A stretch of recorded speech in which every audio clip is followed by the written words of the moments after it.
Wir lernen heute the present perfect tense or the conversational past tense. So I'm going to start the PowerPoint here for us. So the present perfect tense, or as I just said, the conversational past tense is used for conversations primarily. So past tense tells us that we're talking about yesterday, not tomorrow, not the now, but what happened. So, if we look at a couple of examples here for the present tense as well as the present perfect tense, we already get an idea of what's going on. So, ich kaufe Kleidung, for example, in the present tense, or wir spielen Schach, also present tense, Schach. So, ich is the subject, we're conjugating the verb towards the subject, and then we have objects. In this case, just one object, close. Here we are the subject, right? So we have to conjugate spielen towards wir. And then we have our object, in this case, chess, Schach.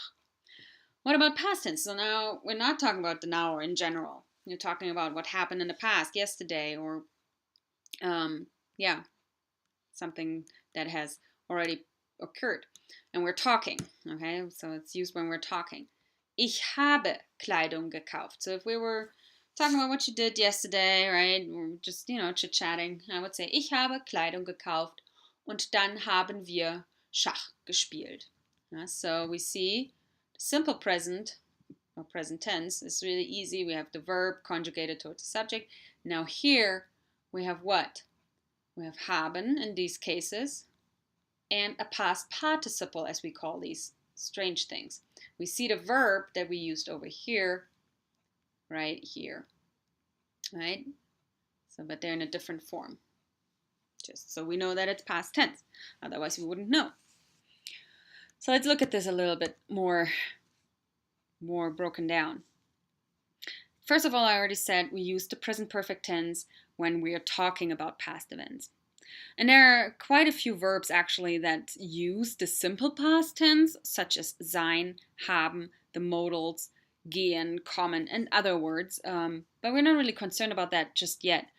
We will be concerned about sein and haben for this chapter. And the modals will be always useful to already know. But for now, it's really important that we get an idea of the present perfect tense. So generally, you can say that there is no difference in the meaning of the two tenses, but just that the simple past tense, is more formal and used in written text, except for informal letters or emails or chat, where we, have like a conversational type of written conversation. And the present perfect tense just simply is used for conversational speech. So how does it work? We have, as we can see here, the subject in the beginning. Usually our subject wants to be first. Unless we have another element preceding it, then it's kicked after the verb, but that's not of concern right now. What follows the subject is the verb. Now the verb is always in second position. The conjugated verb is always in second position, unless we're not in a main clause. And then we have it in connection with a past participle, and they form a so-called Satzklammer, a sentence bracket, if you want to call it that. So we see habe gekauft, and in between is what we bought. In this case, clothes. Or here, we went shopping. Wir sind einkaufen gegangen. Same idea. We do see, however, we use here haben, and here we use sein. So that will be important in the next couple of slides. You'll get a better understanding of when we use haben, when we use sein. All right, so the actual verb that gives the sentence the meaning is in the past participle form at the end of the sentence, right? Kaufen gives us really the meaning of what we did with clothes, right? I have clothes what? Bought. We went shopping. We have the verb, the meaning of the verb right in the end in the past participle. The auxiliary is just the Hilfsverb, and it's conjugated towards the subject, and it's in a second position. But it doesn't really tell us the action that's going on. So we do have to wait till the end of the sentence to really know what's going on. So note that the present perfect tense consists of those two parts, the present tense of the auxiliary, haben or sein, and the past participle. And haben or sein and the past participle form the so-called Satzklammer. Okay, so that's really what I've just been talking about here the entire time. So that's the structure of a past tense sentence. Big question, and always of concern for learners of German, is how do I form the past participle? I actually have to say that I suggest you just simply study the form. Whenever you learn a verb, learn its past tense and past participle form. I had to do this with English. Whenever I learned the English verbs, I had to go, went, gone, play, played, played, teach, taught, bring, brought, sing, sang, sung, swim, swam, swum. What else do we have?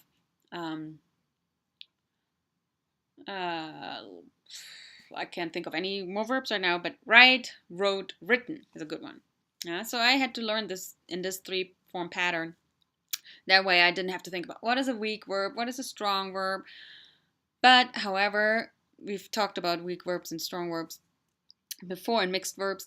You can go by that. If you feel like it's better for me to have a systematic, rule applied to my verbs, you go for it. So for the weak verbs, this is how we do it. We have an infinitive, such as spielen or warten. Spielen, anybody know what that means? Exactly. To play. Warten. Exactly. To wait, like wait for a bus. So we have weak verbs that form the past participle by combining the verb stem with the prefix ge and the ending e or et. The ending et is used when the verb stem ends in t or d or a consonant cluster. So let's look at our examples here, because warten is one of the latter. So spielen is simple. We have the stem, spiel, and then the en ending, we get rid of that and add the t instead. So we already have spielt. And then what do we have to do? We have to add the ge in front. Gespielt. And that is our past participle. There we go. So what's about warten? Warten, what's our stem? Wart, exactly. The en we take off. And then we add the et, because it ends in a t. Remember the rule down here. And we add the ge in front. Gewartet.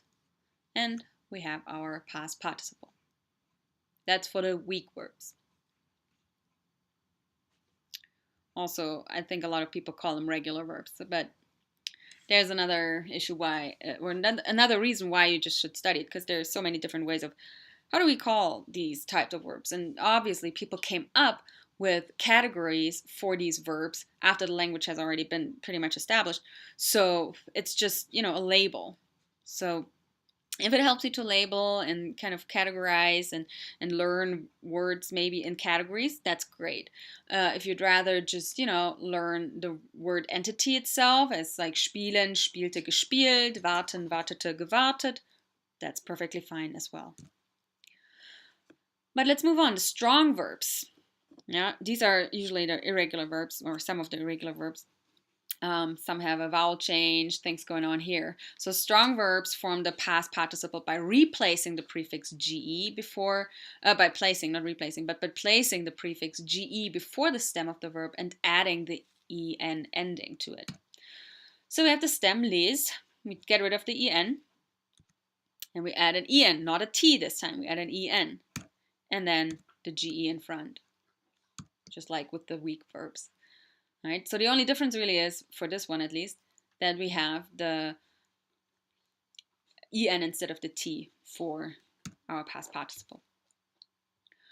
Gehen, there we go, we have ge as the stem. However, that's why it's a strong verb. It changes the vowel. Gehen goes into gang, and then gangen, and then we add a ge, gegangen. All right. Many strong verbs show vowel or consonant changes in the past participle. In fact, a lot of the strong verbs are also to be found in the category of vowel changes in the present tense. Lesen, if you think about it, what happens with lesen in du and RCS? Aha, it goes to lies. Ja? Ich lese, du liest, RCS liest, wir lesen, ihr lest, sie lesen. So now we see it. Similar idea here. Gegangen. What about sitzen? Aha, we have the first part right here. Sitz, take off the en. But again, there's a complete change. It not only changes the not only changes the it changes the stem completely. That's what I'm trying to say here. To ses. Sessen, gesessen. And we have our past participle. And these changes might look really arbitrary to you, and yes, they might be fairly arbitrary. However, the more words you learn, the more systematic or categorizations you'll actually encounter, and makes so much more sense. Yet, I believe learning the three-way pattern, sitzen, saß, gesessen, gehen, ging, gegangen, lesen, las, gelesen, is the way to go. So weak verbs, strong verbs. Now let's get to the mixed verbs, which have both features in them kind of combined. Now a few verbs include features of both weak and strong verbs in the past participle. Like weak verbs, the participles of mixed verbs end in an E or ET or T. Like most strong verbs, the verb stem undergoes changes. So we see right here with bringen, we add the G to all of them, which is easy enough. But then the the ingen turns into ach, t, kennen, gekannt, wissen, gewusst, denken, gedacht, rennen, gerannt, nennen, genannt. Let's run through the English meanings of those real quick. Bringen, super easy to bring, gebracht, brought. Kennen, to know, like a person to be familiar with. Gekannt, knew, or actually known. Know, knew, known. Wissen is to know a fact. And then gewusst. Denken, to think, thought. Rennen, run, ran. Nennen, to name. And then genannt, named. So these are the mixed verbs. So we have a T ending, we have the GE in the beginning, but there is also a stem vowel change, or even a whole stem change in those. Now the inseparable prefix ones are super easy because they basically undergo no GE prefix. Okay, so you do not have to add a GE in the front because they already have an inseparable prefix, and it would be weird. Where would you put it? I mean, there's no way, right? You can't say for bestellen, to order, you can't say gebestellt. That just would make it really cumbersome to really think about that. And then how do you know how the ending is? So you have the verb bestellen. Think about it. The be is just an inseparable prefix. So we really look at stellen, and stellen undergoes the T change. So bestellt. It's just a simple weak verb.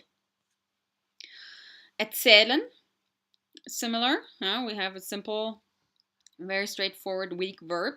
The ER is just simply the inseparable prefix. Zählen is the verb, really, but then erzählen makes it to tell a story. It changes the meaning from to count to tell a story. And then we have the T ending, erzählt. Gewinnen, we already see, is a strong verb because it ends in the N, and it also it undergoes the wonderful stem change. Win, won. Oh, similar in English. There we go. Gewinnen, gewonnen. Gefallen stays the same. That's kind of hard then to know, right? But luckily, the sentence order and the combination with haben and sein will indicate to you, oh, we're using past tense here and not present tense. And then the last one is to lose. Verlieren, verloren. So these are some examples for inseparable prefix verbs. So separate prefix verbs are not really difficult, I would say. They just undergo a couple other changes. So look at this for a second, and then we'll go through how these work.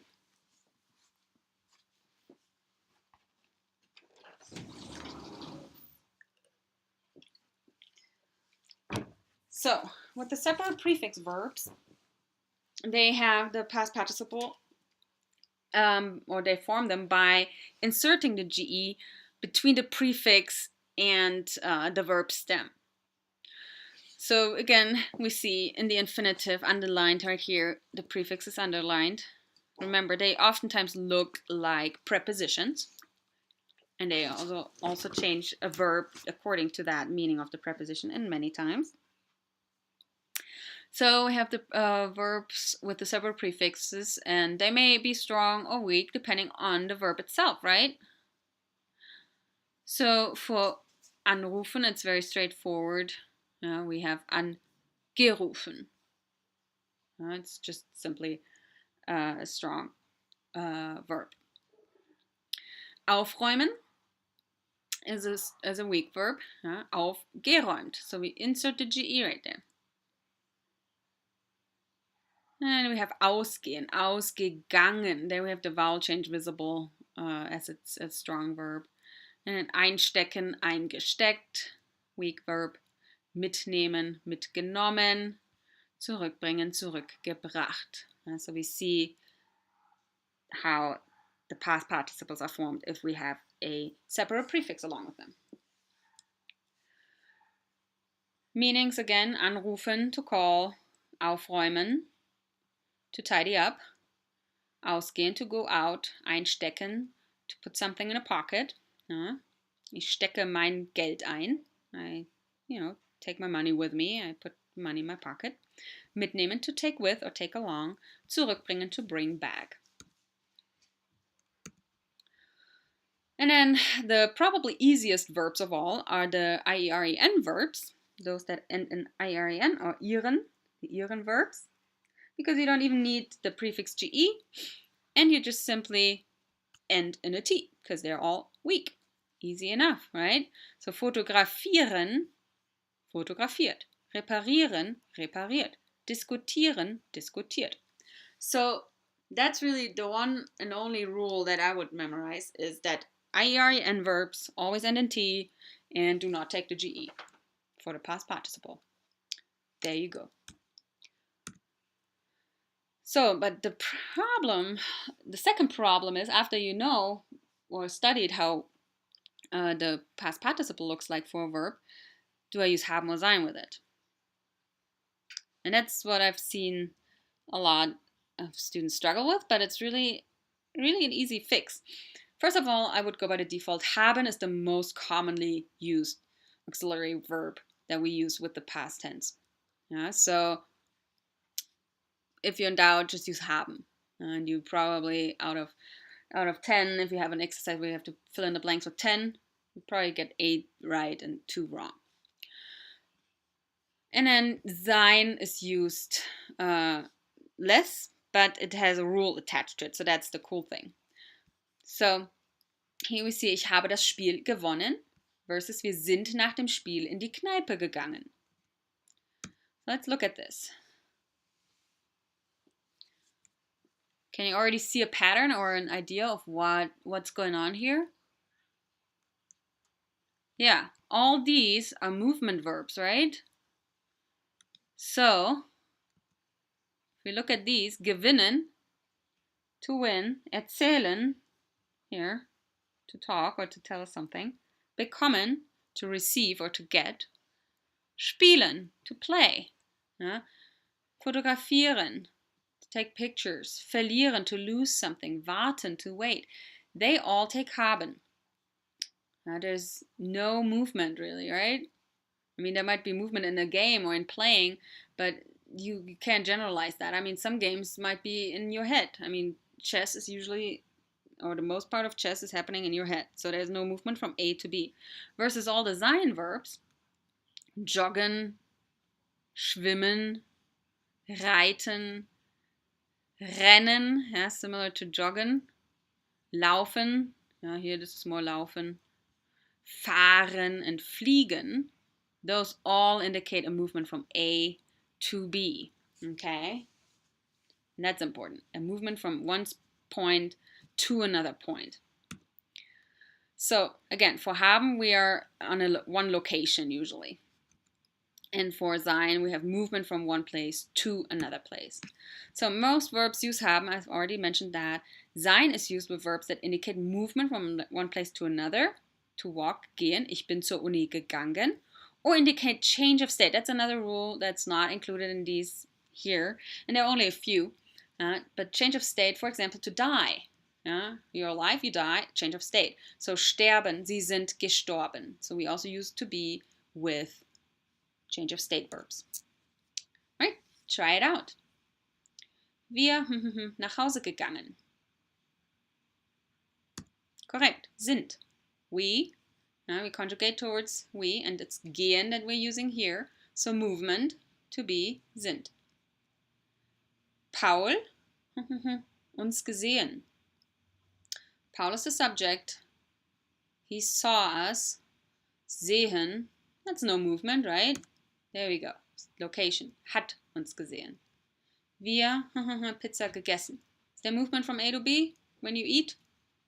Not really, just from your mouth into your stomach, but that's pretty much it. So, haben. Ihr 10 Uhr eingeschlafen? Einschlafen. Now, there's no movement when you're sleeping, but it's einschlafen, to fall asleep. What's that? That's a change of state, right? Why is it a change of state? My dog does not agree. All right. Well, it's a change of state nonetheless. Yeah. Seid ihr 10 Uhr eingeschlafen? Because you're awake, you fall asleep. Seid ihr 10 Uhr eingeschlafen? Du gestern Fußball gespielt? Spielen again, remember, is location. Even though Fußball, playing soccer, might mean you're running, it's not necessarily that. You could be the goalie and you're just in your goal. Kaya, come here. Come here. Right. My apologies for the loud dog. All right, let's look at the next one. Tante Uschi, Pharmazie studiert. Study. I'm not moving from A to B when I'm studying. So, Tante Uschi hat Pharmazie studiert. Sie zur Uni gelaufen. We have the formal Sie here, so we already have to watch out. Laufen, yes, that's movement. So, sind, formal, sind sie zur Uni gelaufen. Meine Großmutter, bla bla bla, im Jahre 1978 gestorben. Oh, we had that example. Sterben, to die. That's a state of change. A change of state. Exactly. Ist. And the next one. Ich nach Madison gefahren. Fahren, movement, A to B. To Madison is the B point. So bin. Sie. Again, gefahren. Now it's ist ihr Fahrrad gefahren. Okay? There we go. So, Zusammenfassung, conversational past is used when speaking or in informal writing. You need haben or sein as the auxiliary verb in second position and conjugate them. You also need a past participle at the end of the clause. And then you need to study the past participle forms. And Leo shows them right behind the verb definition. So if you go to leo.org and look for a verb, I looked for laufen, for example, then to run, right? You have the past participle given right here. You do not know, however, whether it's used with haben or sein. You either apply the rule and say, oh, laufen is movement, A to B. I know I use sein with it. Or you can click on the little table where it tells you the conjugation, all conjugations of all tenses, and it also tells you which auxiliary verb is being used with it. Ooh, that was too much. So that's a good way to go about if you have a new verb and you don't know its past participle. Either look it up or derive it from the rules that you know. So there's also the imperfect, simple past, or the written or formal past tense. And that's used a lot of times, as I said, in writing, written past tense. And for example, we have here, es war einmal vor langer, langer Zeit. Da lebte eine wunderschöne Prinzessin in einem großen Schloss. Eines Tages kam, blah, blah, blah. So we see, let me mark those real quick. War.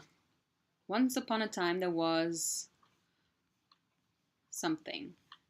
There lived a beautiful princess in a big, big castle.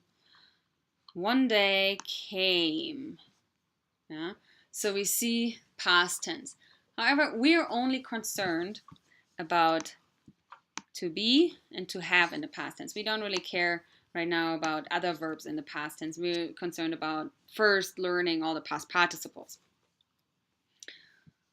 So, und wenn sie nicht gestorben sind, dann leben sie noch heute. So, if they haven't died yet, they are still alive today. Right? That's how they usually end the fairy tales. So fairy tales are great examples if you do want to look into the past tense, and we're going to do the simple past tense forms as well. And our Struwwelpeter also uses that quite a bit.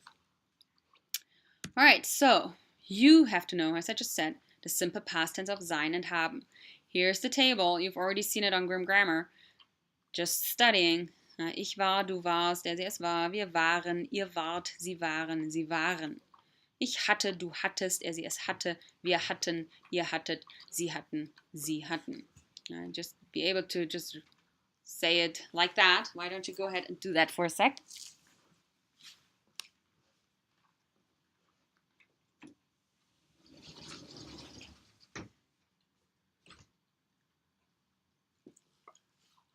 So make sure you know those, because whenever your only verb in a sentence is haben or sein, and they oftentimes are your only verb, like I have a cup of tea, I had a cup of tea, I was sick, right? When you're making excuses, the only verb you're using is to be. I was sick, right? There's no other verb.